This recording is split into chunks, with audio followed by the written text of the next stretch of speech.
హైదరాబాద్ లో జరగబోయే మనీ మంత్ర money manifestation classes కి ఇప్పుడే కాల్ చేసి రిజిస్టర్ అవ్వండి.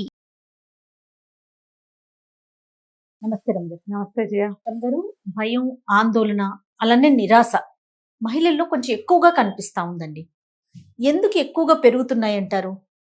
ఈ పెరుగుదల గల కారణాలు ఏమై ఉండొచ్చు అంటారు? అంటే జయ, పూర్వం ఇదివరకు ఆడవాళ్ళకి ఇప్పుడు భయాలు ఆందోళనలు, ఆడవాళ్ళు కొంచెం బలహీనమైన మనసు కలిగి ఉంటారు. ఏమంటారు? సెన్సిటివిటీ.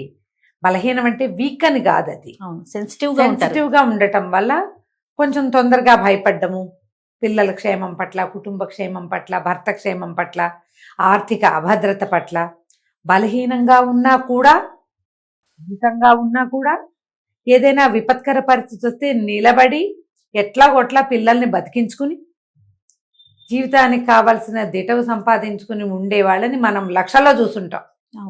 సింగిల్ మదర్ గా ఉండటం ఇవాళ కష్టం అని చెప్పుకున్నారు, కానీ పూర్వకాలం సింగిల్ మదర్స్ ని మనం వందల్లో చూస్తాం, మన కజిన్స్ లో, చుట్టాల్లో కూడా.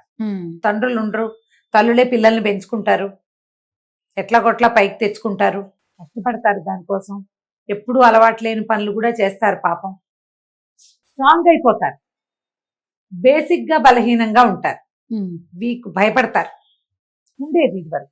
అప్పట్లో ఏంటంటే వీళ్ళకి వాళ్లే సంపాదించాలని కానీ, వాళ్లే దాచిపెట్టాలని కానీ, వాళ్లే కుటుంబానికి సరిపడా ప్లానింగ్ చేయటము పెద్దగా ఆడవాళ్ళ చేతుల్లో ఇదివరకు లేదు. మగవాళ్ళు సమర్థించేవాళ్ళు అవన్నీ. ఆడవాళ్ళ పని కేవలం ఈ పిల్లల్ని గంటం, పెంచడం, ఇంటికి వచ్చిన వాళ్ళని చూసుకోవటం, పిల్లల్ని బాగా పెంచుకోవటం, ఇల్లు వాకిలి సవరించుకోవటం ఉండి, ఆర్థిక వ్యవహారాలు భర్తలు హ్యాండిల్ చేసేటట్టుగా ఉండే ఎక్కువ భాగం. అందరూ 100% కాకపోయినా లయన్ షేర్ మగవాళ్ళే హ్యాండిల్ చేసేవాళ్ళు.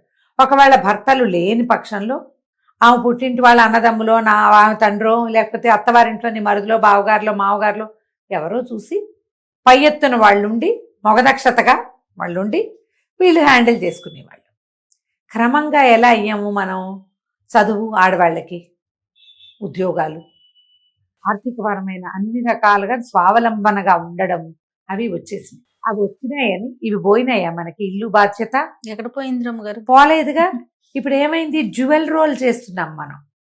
ఇదివరకటి సెన్సిటివిటీ ఇప్పుడు లేదు. అక్క మొక్కలు తినేస్తున్నారు ఆడవాళ్ళు. చిన్నప్పటి నుంచి పోటీ పరీక్షలు, అన్ని చోట్ల కాంపిటీషను, ప్రతి చోట హడావిడి, జనాలతో కలిసి ఉండవలసి రావటము, దానివల్ల బేసిక్ అసలు సెన్సిటివ్ అని చెప్పే పాయింట్లు చాలా మటుకు పోతాయి. ఈ ఇండిపెండెంట్గా ఉండటంలోనే తో పాటుగా, ఇండిపెండెంట్గా ఉండటంతో పాటుగా డిపెండెంట్గా కూడా ఉండవలసిన పరిస్థితులు ఉన్నాయి ఇంకా మనకి. వీళ్ళ డబ్బులు వీళ్ళే హ్యాండిల్ చేసుకోవటం కానీ, వీళ్ళ బాధ్యతలు వీళ్ళే హ్యాండిల్ చేయటం కానీ, అన్ని డెసిషన్స్ తమే తీసుకోగలగటం కానీ ఇంకా పూర్తిగా భారతీయ మహిళకి రాలేదు. చాలా గొప్ప తీరాల్సిందే. అటు పెళ్ళిళ్ళు కాకముందు తండ్రుల మీద, వివాహాలు అయ్యాక భర్తల మీద వీళ్ళు డిపెండ్ అవ్వకపోయినా వాళ్ళు లాగేసుకుని వాళ్ళ చేతుల్లోనే పెట్టుకుని ఇదే నడుస్తూ ఉంటుంది. ఈ నడిచేసరికల్లా ఏమవుతుంది? వీళ్ళకి ఇంత సంపాదిస్తూ కూడా నాకు ఫ్రీడమ్ లేదని బాధపడతారు. ఫ్రీడమ్ అంటే ఎక్కడికో ఎగిరిపోయి స్వేచ్ఛావిహంగాలాగా ఉండాలనే కాదు, ఆర్థికమైన ఫ్రీడమ్ కూడా ఉండదు. ఒక్కొక్కళ్ళు మొత్తం జీతం తెచ్చి ఇంటికి ఇచ్చేసేయి, మొత్తం ప్రతి రూపాయి నువ్వు ఇంట్లో పెట్టాల్సిందే, నీ డబ్బే ఇక్కడ ఖర్చు పెట్టు, నా డబ్బు నేను దాస్తానని వాడేం చేస్తున్నాడో ఈవిడికి చెప్పడు. ఈవిడిది ప్రతి రూపాయి ఇంట్లో ఖర్చు అయిపోతుంది, సొంతంగా ఏది చేయనివ్వరు. ఇలాంటప్పుడు అభద్రత ఇవన్నీ వస్తాయి కదా. ఖచ్చితంగా కొంత తీసి పెట్టడానికి, కొంత మాట్లాడుకోవటానికి అవకాశాలు ఇప్పుడు ఉన్నాయమ్మా. ఇదివరకటి ఇంత వెనకబడి లేరు. ఒక 30-25 ఏళ్ల క్రితం ఇలా ఉండేది, పూర్తిగా వాళ్లే కంట్రోల్ చేసి. ఒక 10 ఏళ్ల క్రితం 50% కంట్రోల్ ఆడవాళ్ళు తీసుకున్నారు.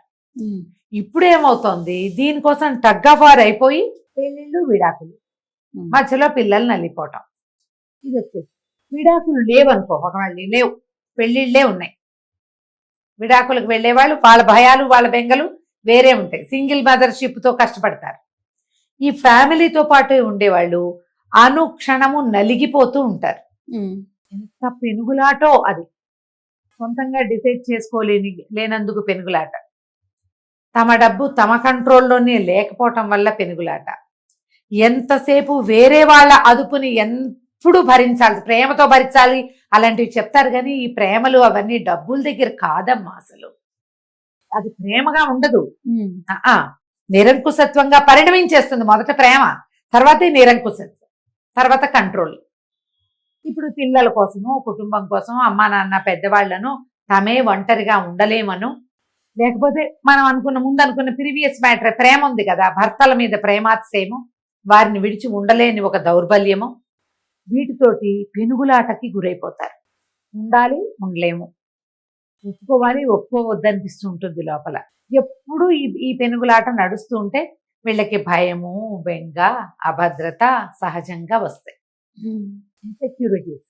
ఈ మధ్యలో పిల్లలు ఉంటారు కదా, ఈ పిల్లలు ఏం చేస్తారు, తల్లుల్లో ఉన్న ఈ పెనుగులాటతోటి వాళ్ళు ఎలా యాక్ట్ చేయాలో పిల్లలకు అర్థం అవ్వదు. నువ్వు ఎందుకమ్మా ఈయంతో కంటిన్యూ చేస్తావు అలాంటివి చెప్తారు. ఏంటి ఒక తాత్కాలికంగా ఉద్రేకానికి లోనే, వాళ్ళకి తెలియదుగా. చిన్నతనం. ఈయంతో ఉండద్దు, హాయిగా నీ దారి నువ్వు ఉండు.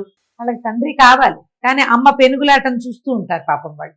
వీటన్నిటికీ అమ్మా ఎక్కడో ఒక చోట కొంచెం ట్రిమ్ చేసుకోవాలి. ప్రేమని ట్రిమ్ చేయాలి, పెనుగులాటని ట్రిమ్ చేయాలి. ఈ విషయం వదిలేస్తా, పట్టించుకోను నేను. పోనీ ఉన్నాయి ఎలాగోలాగా, ఇది నేను ఖచ్చితంగా చేస్తా. నువ్వేమైనా అయిపో, చేసి తీరుతాను నేను. మీరు మొండికెత్తితే వాళ్ళు ఊరుకుంటారు, అన్నిటికీ మొండికెత్తితే వాళ్ళు ఊరుకోరు, వాళ్ళు మీతో ఉండరు. పట్టు విడుపు ఇంకా అంతే. ప్రతి దాంట్లో ప్రేమ కూడా మన కళ్ళు కప్పేసేలాగా ఉండకూడదు. ఈ వదిలిపెట్టి ఉండలేని దౌర్బల్యం వల్లే మనం వీళ్ళకి దొరికిపోతున్నామని మీకు అర్థం కావాలి. అతి పొసెసివ్ గా ఉంటారు. ఈ పొసెసివ్ గా ఉండి అత్తవారి వైపుకి ఎక్కడికి వెళ్ళనివ్వకుండా భర్తల్ని తమతోటే ఉంచుకోవాలనుకుంటారు. ఓ పక్కన వాళ్ళ వల్ల వచ్చే ఈ ప్రెషర్ని తట్టుకోలేరు.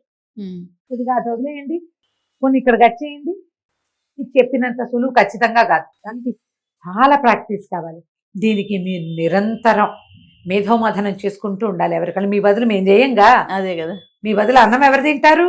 ఈ కూర వండుకో, ఈ అన్నం వేసి అన్నం పెట్టుకో, ఇలా అన్నం ఇలా వండుకోండి, వంచండి, గిన్నె చేతుల మీద పోసుకోకండి అని అన్నం ఎలా వార్చాలో చెప్తారు. అంతేగాని వార్పు నీదేగా. అవును, అంతేగా. బెండకాయ కూర ఎలా చేసుకోవాలి, వంకాయ కూర ఎలా చేసుకోవాలి మేము చెప్తాం, కానీ మీ ఇంటికి వచ్చి మేము చేయం. అది కలిపి మీ నోట్లో మేము పెట్టాం, ఎవ్వరు పెట్టరు. మీ అన్నం మీరే వండుకోవాలి, మీరే తినాలి, మీరే అరిగించుకోవాలి. మనిషిని బట్టి ప్లాన్ చేసుకోవాలి. కుదరలేదు, కట్. దీంట్లో బేసిక్ రూల్ ఏంటో తెలుసా జయ?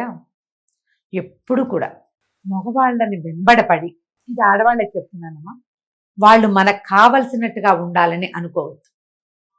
అనుకోకండి. ముందు మీరు మీకు కావలసినట్టుగా కొన్ని విషయాలు మార్చుకోండి. మీ సంగతే, వాళ్ళని వదిలిపెట్టండి, వాళ్ళ దారిన వాళ్ళు ఉంటారు. మనం కామన్గా చేసేవి కొన్ని ఎలాగో ఉంటాయి.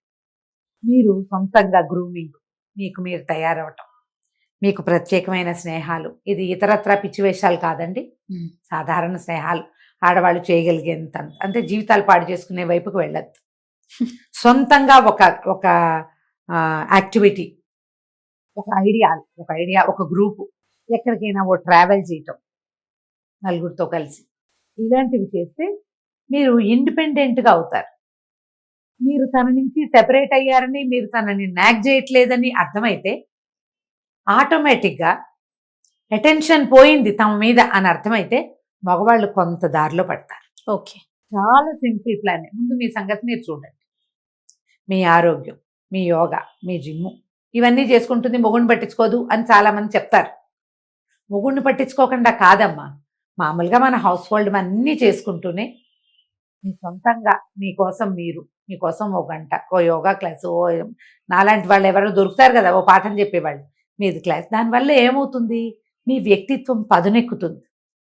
మీ ఐడియాలజీ ఆల్రెడీ మీకున్న దాంట్లో నుంచి కొన్ని కొత్త రెక్కలు వస్తాయి, దానికి కొత్త ఐడియాలజీ వస్తుంది. ఈ మనిషి చుట్టూతానే మీరు తిరగక్కర్లేదు, మీ చుట్టూతా కూడా మీరు తిరగచ్చు. మీరు మీ చుట్టూతా తిరుగుతుంటే ఆటోమేటిక్గా ఆ పక్కన నిలబడిన వ్యక్తి మన వైపు వచ్చేస్తాడు. ఇది జరిగే తీరుతుందమ్మా. ఇది ఒక బేసిక్ రూలు. నువ్వు వెంబడపడ్డ కొద్దికి దూరమవుతుంది. వెంబడపడదు. అప్పుడు ఏమవుతుంది, మీరు సెల్ఫ్ సెంటర్డ్గా అయ్యి మీకోసం మీరు ఏదైనా చేసుకుంటుంటే భయము, ఆందోళన ఏవి, ఇప్పుడు అభద్రత ఏది? పర్వాలా, ఏదైనా ప్రాబ్లం వస్తే మీకు మీరు నుంచోగలరు, ఆ మనిషి మీదే వాలాలని లేదుగా. ఇలా ఆలోచించండి. ఇది ఏంటంటే మంచి రిలేషన్లో ఉన్న వాళ్ళ కోసం కాదమ్మా, wife and husband good relations లో మంచి ఇచ్చిపుచ్చుకునే ధోరణి, చాలా ఫ్రెండ్లీగా వెళ్ళే వాళ్ళు ఉన్నారు కదా జయ, చాలా మంది ఉన్నారు రమ్మగారు. వాళ్ళకి కాదు. ఎక్కడైతే స్ట్రెయిన్డ్ రిలేషన్ ఉండి ఆర్థిక పరమైన రిలేషన్స్ వల్ల మీరు ఇబ్బంది పడుతున్నా, సామాజిక పరమైన చిక్కులున్నా మీ మధ్య, మీరు ఇలా చేయొచ్చు. అప్పుడు మీకు భయం ఉండదు, ఆందోళన ఉండదు, పెనుగులాట అసలే అసలే ఉండదు. ఆ పెనుగులాడకుండా సొంతం మన మొహం మనం అద్దంలో చూసుకుందాం. రైట్. అప్పుడు మనం ఎలా ఉన్నా మనకు ఐశ్వర్య రాయ్ కనపడుతుంది డెఫినెట్ గా. రైట్ రమ్మగారు. నమస్తే. నమస్తే జీ.